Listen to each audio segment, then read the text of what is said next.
Hey guys, this is Ipsky back in action. So today I'm going to show you two cannons that I have made. These are not my own cannons, or one of them is not really my own cannon. So I'm going to be showing you the extended whiskey cannon and the whiskey spread. So the extended whiskey cannon is an extension or a modification on this whiskey cannon. The whiskey cannon is, I think, the most famous and the most widely used cannon on the Overcast network. It's very efficient, it's very powerful, and it's very easy to set up. It takes absolutely no redstone dust, as you can see, and it has quite a range. For the cost of one piece of redstone dust, you can upgrade it to be very, very powerful. You can fire more shots with this, but I'm not going to.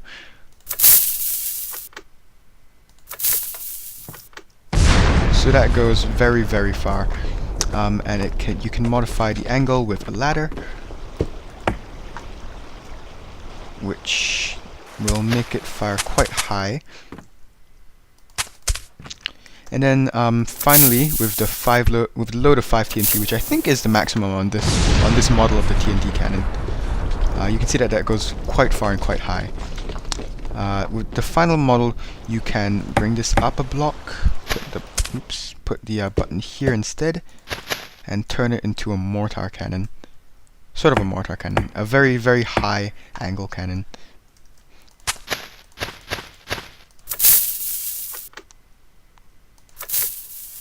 Which goes very, very high and will probably hit most spreads.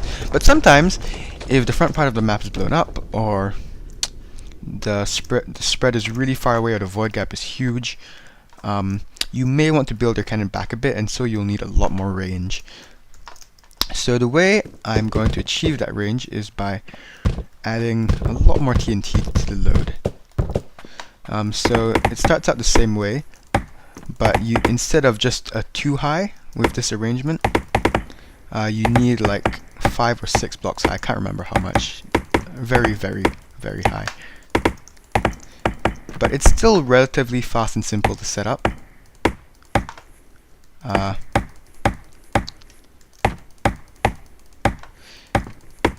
As you can see, so you go down here, and these slabs should be blocks. You put a block here and here usually, just for it to stand on, and then redstone goes here, here, here, and here. Always make sure there's a block on top of this redstone to guide the TNT. Water goes in the front of the cannon. Let's see, lowest load is the pressure plate. You can see water doesn't flow out because of the pressure plate. So the button goes here, outside the cannon instead of inside, unlike the normal whiskey cannon. And the button goes about here, I think. I can't remember. Oops. Here. So you load the cannon by putting 3 TNT along the top here, 3 TNT here, and then the last one there. The last piece of TNT you need to put there. So this cannon takes 8 TNT because the button powers all 4 redstone, and so yeah, and the blocks beneath all 4 redstone. So that 2 times 4 is 8 TNT. So I'm only going to be firing 2 pieces. So you push that button, that button. As you can see, you really can't see the TNT because it goes so far, so fast. But for the purposes of being a router cannon, well, like a router, you can use this to blow up enemy bridges if you want to. Though you need to make the fuse a lot shorter. But as you can see, this fires with one ladder. Oops, with one ladder as well. I'm gonna make the fuse really short. And even with like that short a fuse, it still flies out of my rendering range. That fast, which shows you just how fast the TNT is flying. Last piece of TNT goes there. So for the purposes of a mortar cannon, this also worked, and it fires quite far for a mortar cannon. Even with that ridiculously short fuse, it still goes out of my render range, which I think is yeah, this will hit practically anything if you know how to aim it, or if you know where you're aiming it. So next thing I'm going to show you is the whiskey spread. And like all other spread cannons, you need to build this up in the air. The whiskey spread, like the normal whiskey cannon, requires only 2 buttons, 1 bucket of water, and a lot of wood. Quite a bit more wood, actually. So you need to build a platform of 4 by something or other that I can't remember. And you need to put 5 by something or other because you need a platform to stand on. Let's see, and then blocks go here.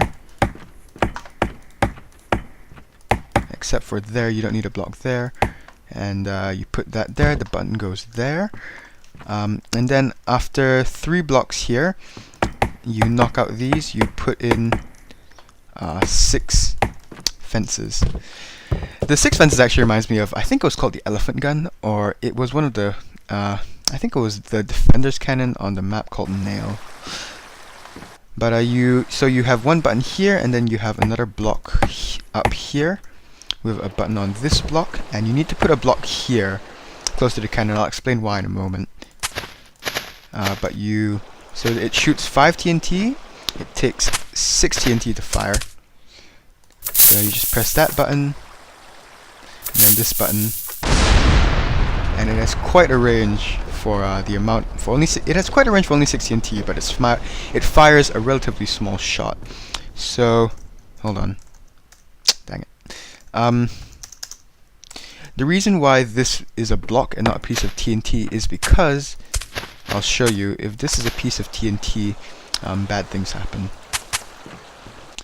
So you load up the cannon like this. You can modify the amount you want in the spread.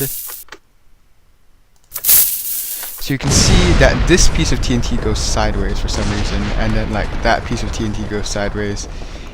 It's because as the TNT falls down here, as it flies up, it hits this block and flies sideways.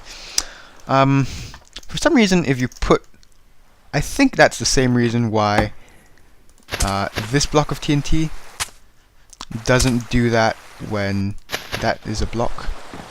I'm not exactly sure why, but this piece of TNT is fine. You don't need to replace this. But I mean, you can make the spread fire less far, and it's quite an efficient cannon, I think. Quite a good range for this amount of height and only 6 pieces of TNT, but it does fire a relatively small shot. But it's a pretty light spread. This would be useful on maps like I think Data Center if you've played that. So today I've shown you the extended whiskey cannon and the whiskey spread. Thank you very much for watching. This is Ipsky, over now.